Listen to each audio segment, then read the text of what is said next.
मुरली अमृत की धारा है धारा, जो देती दुखों से किनारा। मुरली अमृत की धारा है धारा, जो देती दुखों से किनारा। भूले जीवन में हो जाए शिव बाबा मुरली में समझाए। भूले जीवन में हो जाए शिव बाबा। ओम शांति। आज की तारीख है 20/5/2023 की साकार मुरली। बाबा के महावाक्य है, मीठे बच्चे यह ज्ञान बड़े मजे का है। तुम हरेक अपने लिए कमाई करते हो, तुम्हें और किसी का भी ख्याल नहीं करना है। अपनी इस देह को भी भूल कमाई में लग जाना है। प्रश्न, अविनाशी कमाई करने की विधि क्या है? इस कमाई से वंचित कौन रह जाता है? उत्तर, यह अविनाशी कमाई करने के लिए रात को व अमृत वेले जागकर बाप को याद करते रहो, विचार सागर मंथन करो। कमाई में कभी उबासी या नींद नहीं आती। तुम चलते फिरते भी बाप की याद में रहो तो हर सेकंड कमाई है।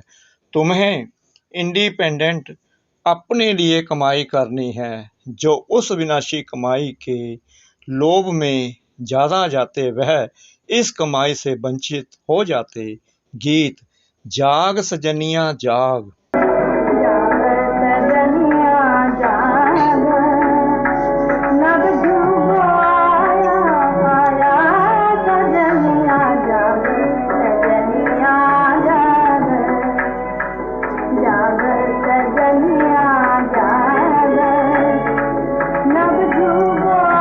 ओम शांति। बच्चों ने गीत सुना, बुद्धि में बैठा। साजन कहो या बाप कहो, उनको पतियों का पति क्यों कहा जाता है? अंग्रेजी में ब्राइड्स भी कहते हैं। साजन को ब्राइड ग्रूम कहते हैं। वह है निराकारी साजन। यहाँ साकारी साजन की कोई बात नहीं। निराकारी साजन को भी सजनी जरूर चाहिए, नहीं तो निराकार साजन भी सजनी बिगर रचना कैसे रचे? बच्चे जानते हैं कि वह निराकार किस सजनी द्वारा रचना रचते हैं। वह परमपिता परमात्मा इसमें प्रवेश कर सभी को जगा रहे हैं। बरोबर नवयुग अर्थात सतयुग सचखंड में जाने लिए हम यहाँ आए हैं। पुराना युग कहा जाता है कलयुग को, तो तुम बच्चों को अनुभव हो रहा है। हम यहाँ आए हैं ज्ञान सागर के पास रिफ्रेश होने के लिए, समुख धारणा के लिए। बच्चों को समुख जितना मजा आता है उतना सेंटर्स पर नहीं। तुम बच्चे समुख हो और सेंटर्स वाले दूर हैं। यह बच्चों को समझाया है कि हर एक आत्मा रथी है और परमपिता परमात्मा इस तन में रथी हैं। उनको कहा जाता है परमपिता परमात्मा है तो आत्मा ना, वह सदैव परे ते परे रहने वाला है। भगवान को जब याद करते हैं तो नजर जरूर ऊपर ही जाएगी। ओ परमपिता परमात्मा रहम करो।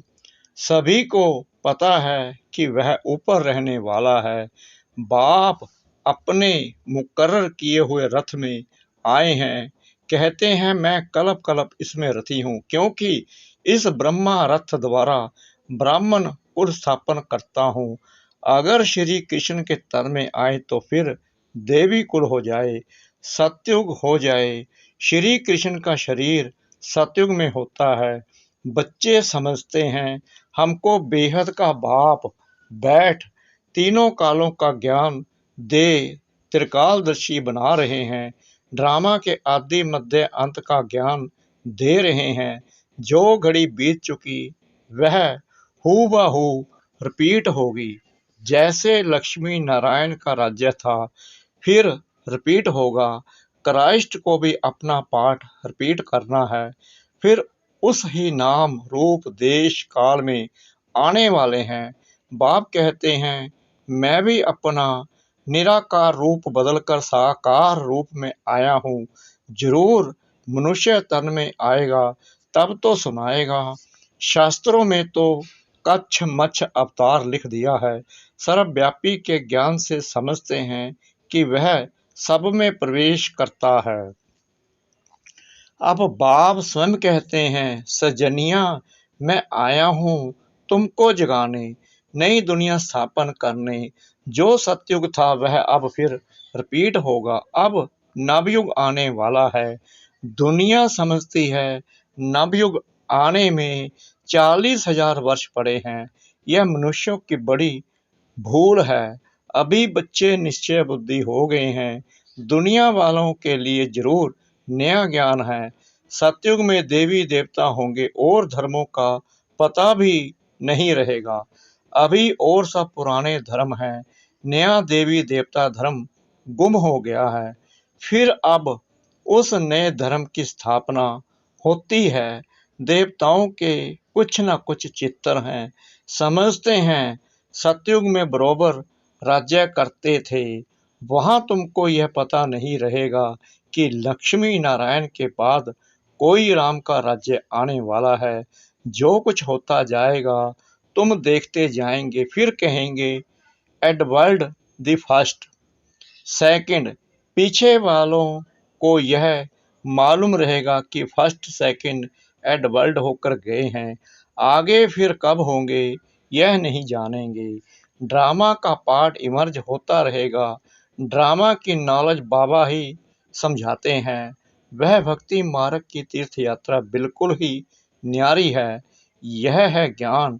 बाप और बरसे को याद करना। अभी तुम जानते हो सतयुग में इतना समय राज्य होगा। फिर त्रेता में राम सीता राज्य करेंगे। बच्चों को सीन सिंदरियां देखने में आती हैं। तुमने 84 जन्म पूरे किए, यह बुद्धि में है। यह है नई नॉलेज। बाप कहते हैं, मैं कल्प के संगम युग पर आता हूँ। इस संगम पर परमपिता परमात्मा रथी बना है। हम रथी आत्मा को वापस ले जाने। हम सब रथी हैं। अपने को आत्मा समझना है। तुम बच्चे घड़ी घड़ी भूल जाते हो। हम आत्माओं ने 84 जन्म का पाठ बजाया। अब बाबा आया है, हमको सारा राज समझाते हैं। पतित से आप समान पावन बनाते हैं। यह बेहद का एक ही बाप है जो बच्चों को आप समान बनाते हैं। लौकिक बाप कभी बच्चों को आप समान नहीं बनाते हैं। एक ही बाप के बच्चे कोई कारपेंटर होंगे तो कोई सर्जन, कोई इंजीनियर होंगे। यहाँ ऐसा नहीं है। यहाँ तुम सभी मनुष्य से देवता बनते हो।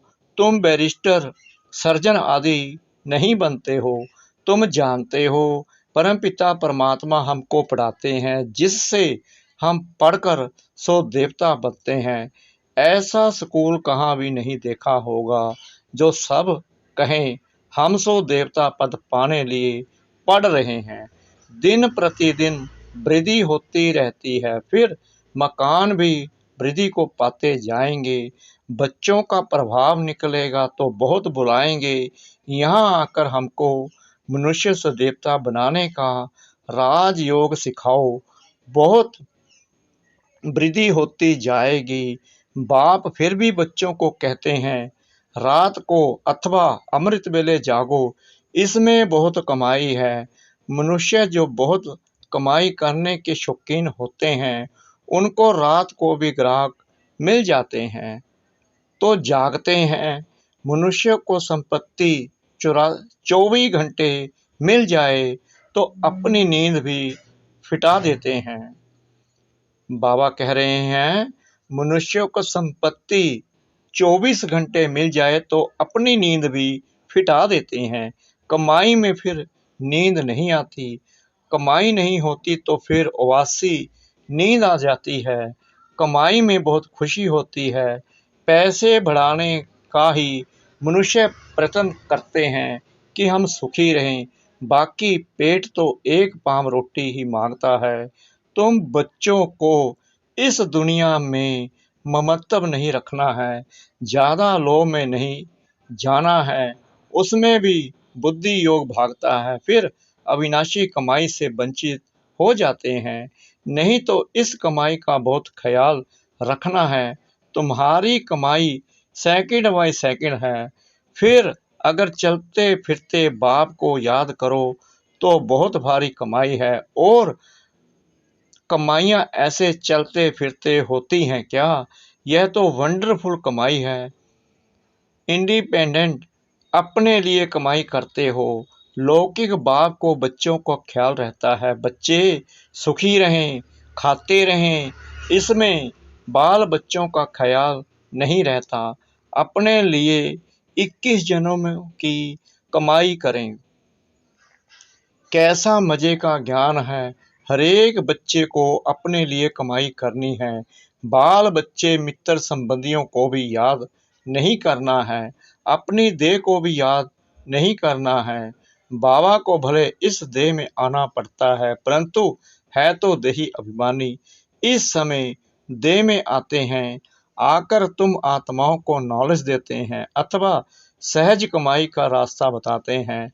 अगर तुम प्रैक्टिस करते रहो तो बहुत कमाई कर सकते हो।